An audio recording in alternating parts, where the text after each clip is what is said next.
This week on Q&A, our guest is Melanie Sloan, Executive Director of Citizens for Responsibility and Ethics in Washington.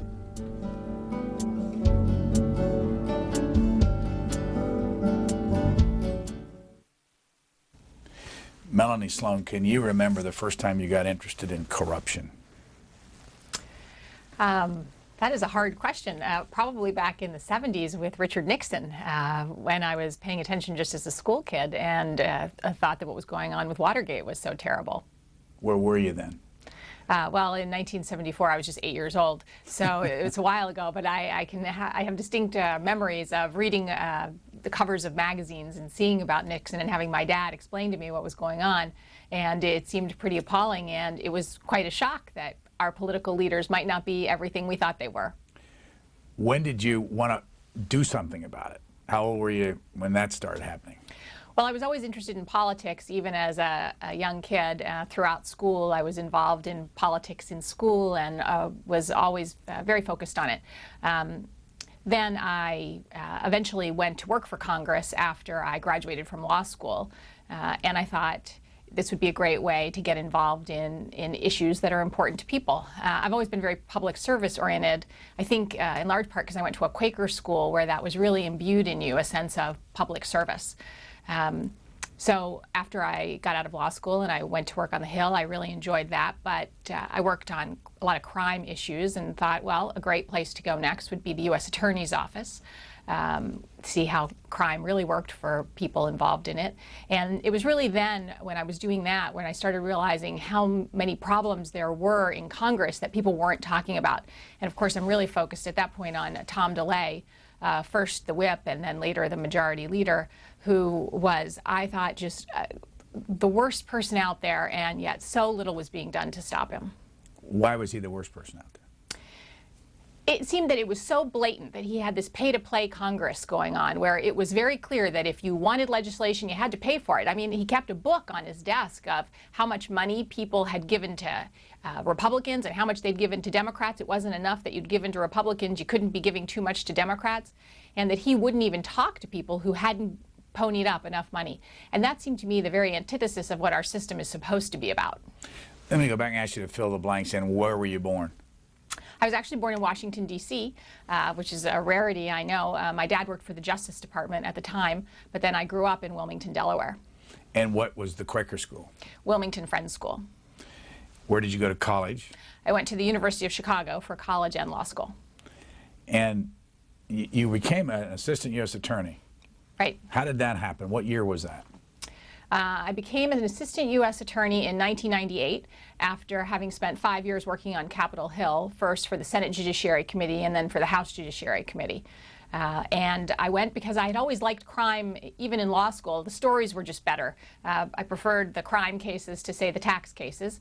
And I was very interested, after having spent all this time on Capitol Hill working on crime bills, particularly the 1994 crime bill, which I have hanging on a wall, or just the front page of it because it's pretty long. And after that, I thought it would be great to go and see what it was like to work with the laws that we had implemented in Congress, see how they really filtered down. Recently, and we talked about in this program, the public integrity section, the prosecutors in the Ted Stevens trial were found in contempt of court. Has that happened very often to prosecutors? That's quite a rarity. That almost never happens to prosecutors. One of the things that's really drilled into you as a prosecutor, especially in the U.S. Attorney's Office where I worked here in the District of Columbia, is that you are supposed to be, your ethics and integrity are the most important things.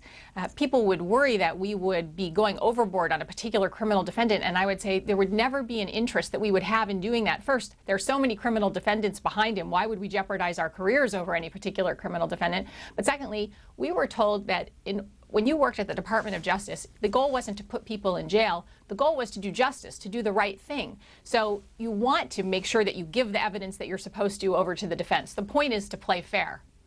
This organization, CREW, stands for what? Citizens for Responsibility and Ethics in Washington. Was it your idea? No, it wasn't my idea initially. I was approached by a couple of other people who initially had the concept, and I think it came out of a couple of things. First, watching what had gone on with the in the 1990s, where ethics were such a big deal in the Clinton administration, and another organization that's more on the conservative side of the spectrum, but like CREW, Judicial Watch, had really managed to make ethics a huge issue in the 1990s. And yet once the administration and Congress changed, that really wasn't happening. There was no group making an issue of it once the Bush administration was in office, and yet there were so many opportunities to take them on. So there were a couple of other people, some of our board members, initial board members, and Norm Eisen, who's now the White House Counsel for Ethics, approached me and asked me if I would be interested in starting this organization. And I thought about it for a little while, and I thought, well, you know, why not me? Why shouldn't I try this? And so I agreed to do it. Where was Tom DeLay at the point you started the organization? Tom DeLay was the majority leader when I started the organization in 2003. So in many ways, he got you this job. He did get me this job, and he was the reason I took the job. Explain some more of that, and what did you do about it once you started the organization? Well, as I said, the reason that he was so high on my radar was because here in Washington, we'd read about Tom DeLay's tactics on a pretty regular basis, and yet it was considered business as usual. He was called the Hammer, and everyone knew about the book on his desk and the K Street Project, and yet it wasn't as if people were shocked by this kind of thing anymore. And yet when I would talk to, say, my parents in Wilmington, Delaware, only 2 hours away, educated people who read the papers and are up on current events, they wouldn't even know what Mr. DeLay was doing. And when they did hear about it, they thought, how can that be? That sounds illegal. And it was that understanding that people outside the Beltway just had no conception of what was going on here. And when they did hear about it and learn about it, they were shocked and wanted it to end.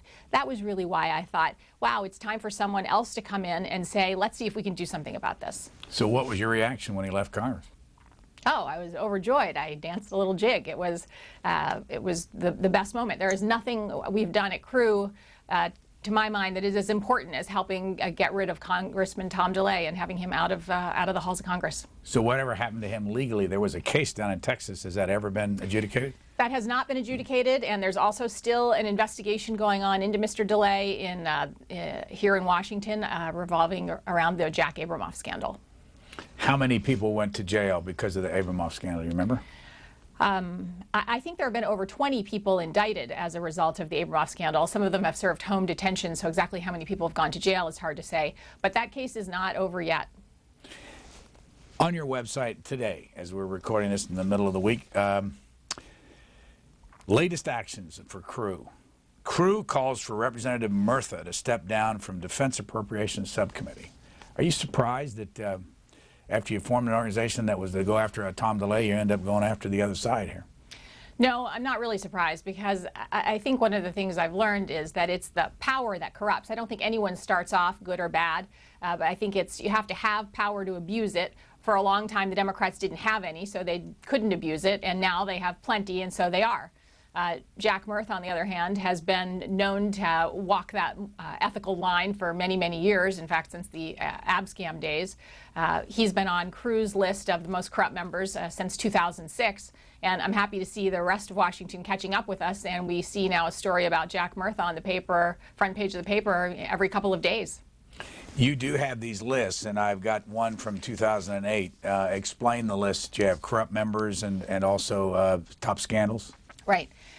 We have a couple different lists, but starting in 2005, we began putting together a list of the most corrupt members of Congress.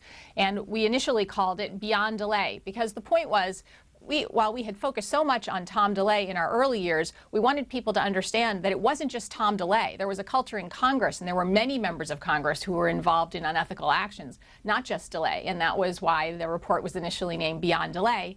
Now that we're so way beyond DeLay, we can't call it that anymore now that he's gone, so we just call it CREW's Most Corrupt list. I'm looking at one that says 6 Democrats out of 24. That means the rest of them are Republicans, 18 of them. Why the imbalance? Well, as I said, for many years the Republicans were in power, and they had all the power to abuse. I think that you are seeing more and more Democrats on the list as the Democrats are in power longer. I'll name the Democrats. William Jefferson, Mary Landrieu. Let me just stop. Why Mary Landrieu's on this list? Mary Landrieu's on this list because she was involved in a what looks like a traditional pay-to-play scheme to me. There was an earmark that she put into a DC appropriations bill for something called Voyager Learning, and in return for the earmark, nearly at the same time as she was putting the earmark in, she got over $30,000 in campaign contributions from people who